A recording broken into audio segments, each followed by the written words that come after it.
What is going on, everybody? This is going to be Dark here again with another Call of Duty Series 2 Ghost figures. So currently, just going through another review. Like I said, pretty much just locked up in the house. Going to show you guys a couple of reasons of why I would have chosen this figure for a custom, what kind of articulation points it kind of has, what kind of details it may include, weapons, accessories, things that I can add on to, things like that. So let me go ahead and first things first, we'll take a look at what he actually includes base figure. So of course, I'm pretty sure, whoop, took his stand out from under him. I didn't even know he was on that. So of course, I'm pretty sure every Call of Duty figure comes with one of these. It's just flat black. It's got the white lettering here on the bottom, one peg for the foot.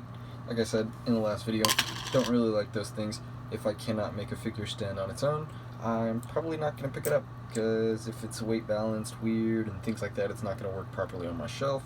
I want to take a look at things like that beforehand, and hopefully I can fix it. But of course, other than that, I believe didn't do too much research on this one beforehand, but I usually try to.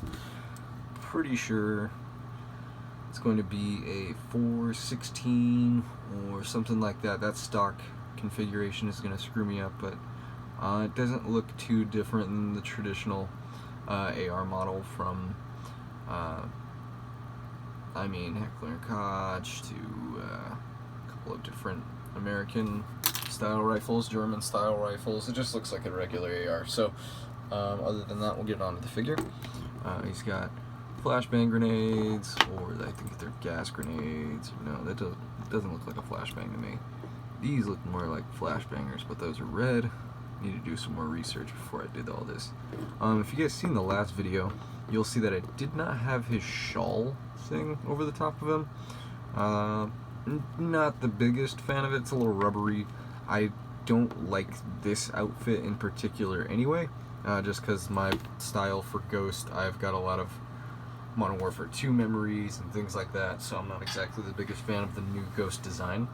So we'll be working upon that, but I do like the masks, I gotta say. But other than that, of course, just the pouches up here. The webbing is going to be removable, but if you do, this, I think it's like a med pack or something on the back, it does not look right. But the wrist here, little watch, hopefully, if I don't mess it up, I'm planning on adding some digits in there. I'm not the greatest with super small detailing, so we'll see where that goes. Hopefully we can make that look alright. And then, of course, woo! Pop the head off.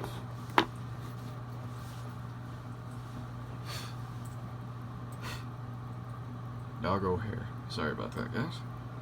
So if you take a look, little headset surrounding it.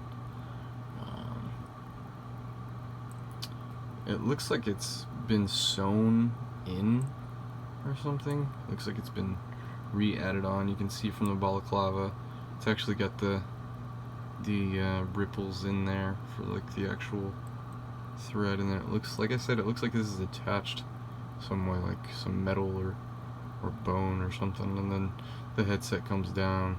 Nice little painting on there with the silver added into the green. Super impressed with the headpiece, like I said.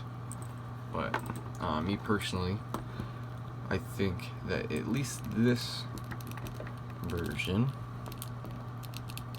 looks better with no shawl. Maybe I'll combine the look.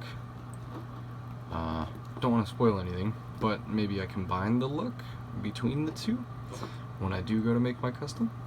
Just waiting on my other Ghost to come in, my OG Ghost. Unfortunately, I was not able to get the black version.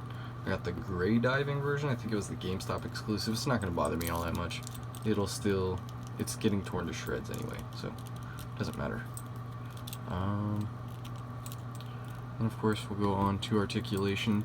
For some reason, and I do appreciate it, actually. Ooh, looks like I didn't pop it back in all the way. And it's a little off to the side, that makes it even easier. Okay, cool, there we go. Alrighty. But if you take a look,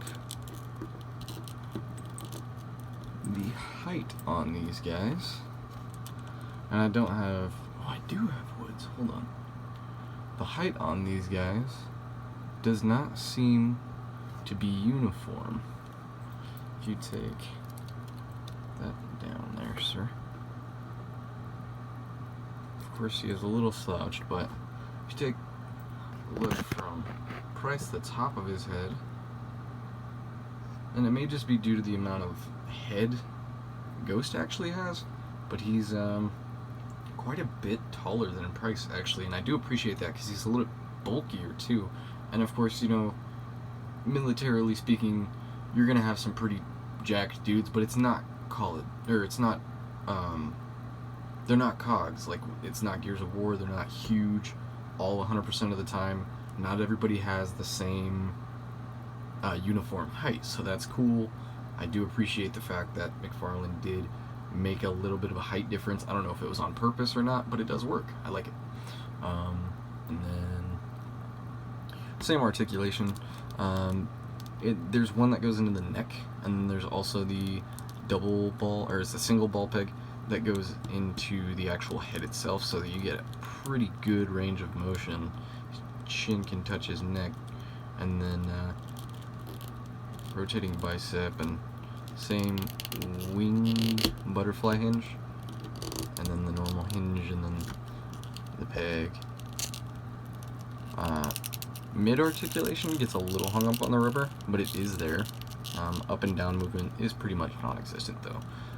Hinges work pretty well, and as you can see, I got his and a different Price's leg to function way better as far as the bend in both of them. You can force your figures. I just try to be more careful, and then of course when you're behind a camera, it's just a little bit harder to be more like precise with everything. So of course it's just finagling everything and getting it worked into the right area. It's your biggest concern, but as far as at least these two, I like them a lot. I'm probably going to be picking up multiples. They don't seem to be very hard to get a hold of. Price, grab them as quickly as you can, because I've noticed every single Walmart that you go to, every kid that's interested in Price, even, you know, there's been adults that I've seen. Generally I get a lot of looks when you buy action figures and things like that sometimes, but there's a lot of adults who are picking up the Price figures. I don't know if it's just for their own shelves, like collecting purposes, or they're picking up for kids, but he's been flying out the door, so I picked up as many of him as I could, and started customizing with what I had. Of course, these were not supposed to be on Guy yet, didn't notice that, but yeah, like I said, I don't do really reviews, but when I do, I will be going ahead and at least showing you guys the reason why I picked up that figure, maybe what concepts I'm going forward to design. So at least for him, of course, like I said, I want to be using possibly the head. I don't want to spoil too many things, but the head and different pieces for a mishmash between the old school Modern Warfare 2 Ghost and the reboot. And then of course, going forward, I think I'm going to try to work on like a Division type design, because I really did enjoy Warlords in New York, as well as just the First Division, and the concepts besides that. We should have covered everything, I think. Please stay safe with everything that's going on right now, guys, and we'll be back to you soon. Please let me know in the comments or anything down there if you guys have any interest, any like advice that you could give to me. I'm all ears. I'm open to all kinds of different advice for customs and even just painting, different things going forward. I'm all open to learn. So please, once again, stay safe. I hope you guys be healthy in this time, and you guys have a good one.